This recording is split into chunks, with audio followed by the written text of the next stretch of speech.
Welcome back. It's time now to take a look at the top business stories.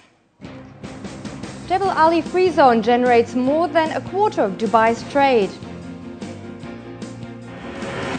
Union Railway will start building UAE Railway this summer.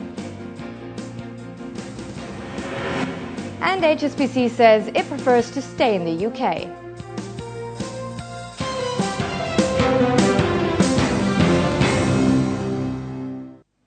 Let's look at the equity markets. First, the UAE bourses reversed yesterday's gains. Both Dubai and Abu Dhabi posted losses.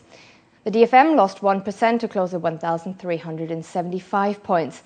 The financial sector lost the most, with Dubai Islamic Bank dropping 2.4%, Dubai Investments 2.7%, and Commercial Bank of Dubai 1.6%. Emirates NBD, on the other hand, rose by 7%. Heavyweight Emaar Properties fell 1.2% today. Ports operator DP World lost 0.9%. Arab Tech Holding lost 0.8%. 60 million shares were traded, valued at 70 million dirhams.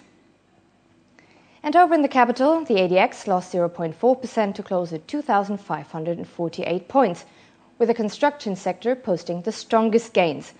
Ras Al Khaimah Ceramic Company fell nearly 10%, Union Cement Company by 8.8%. Also, the banking sector was under pressure. Abu Dhabi Commercial Bank dropped 2.2%. Abu Dhabi Islamic Bank fell 1%, and First Gulf Bank lost 1.9%.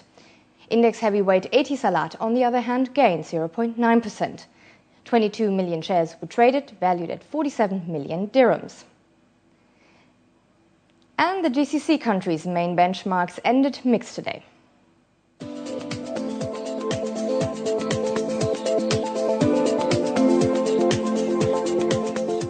And now let's look at the dollar as well as oil a bit closer with Gaurav Kashyap, head of DGCX operations at Alpari Middle East DMCC. Welcome to the show. Thanks for having me, Linda. How are you today? Tell us about US oil. The US dollar index posted losses last week, and we had such a good jobs report out of the US.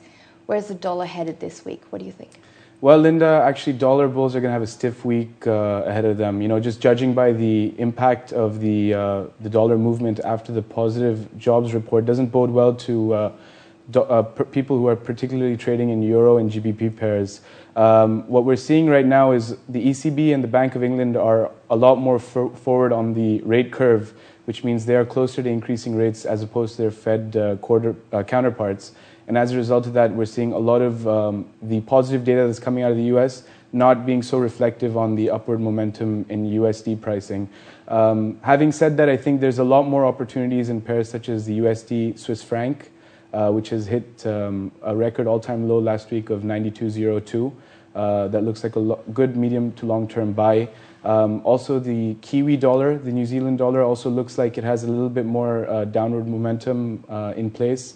As you're aware, the earthquake was the worst that hit them in about 80 years. And as a result of that, there's a lot of pressure on the Reserve Bank of New Zealand to somehow cut rates to kind of stimulate growth and promote some kind of economic growth. So as a result of that, there are rate decisions on Wednesday, so we could see a bit more short squeeze coming into play on those particular pairs. Very good. Let's look at oil a bit closer. WTI West Texas Intermediate is sort of slowly crawling towards $110 a barrel. Where do you see oil trading this week? Well, Linda, obviously the upward momentum is still very, very supportive of crude prices. You know, we've not seen any breaks in the unrest in Libya.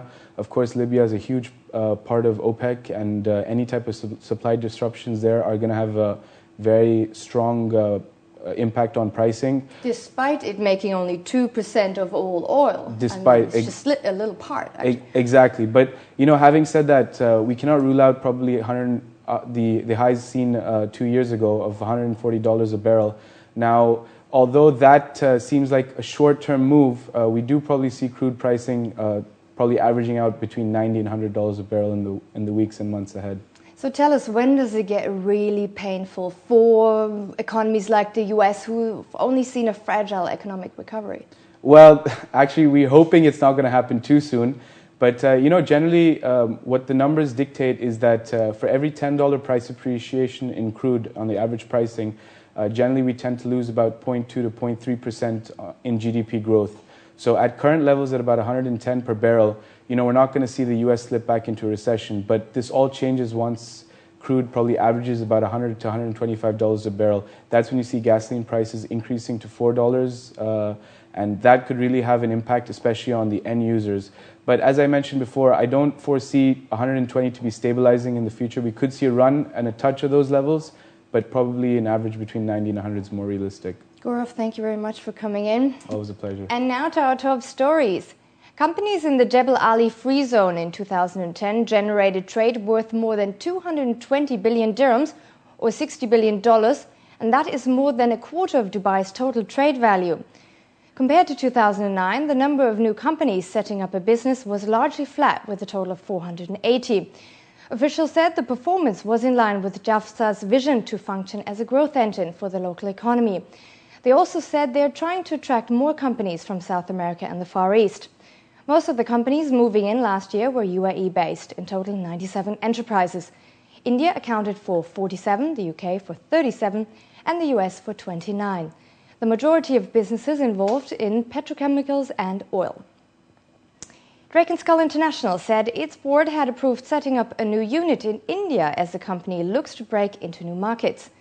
In a statement to the DFM, the Dubai-based contractor said its board also recommended no dividend for 2010. The firm saw last year's net profit fall to 162 million dirhams from 280 million in 2009. To boost revenues, Drake & Skull looks to diversify its income away from the UAE, where it currently generates most of its sales. The company recently won a contract for the King Abdullah Petroleum Studies and Research Center in Saudi Arabia. It also plans to expand into Iraq.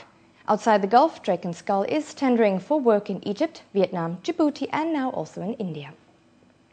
The UAE will start building the $11 billion railway across the Emirate this summer.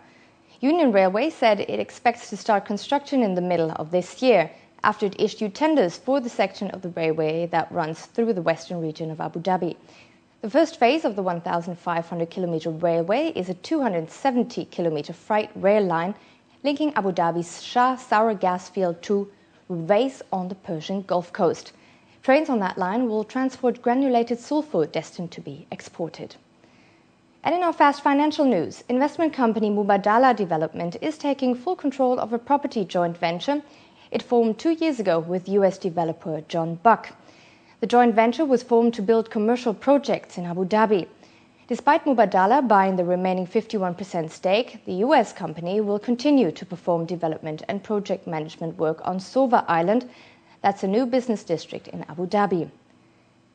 The opening of the passenger terminal at Dubai's new airport Al Maktoum International will be further delayed. The opening of the airport, estimated to cost around $34 billion, had already been delayed to the last quarter of 2011. Now it is scheduled to open in 2012, Dubai Airports announced.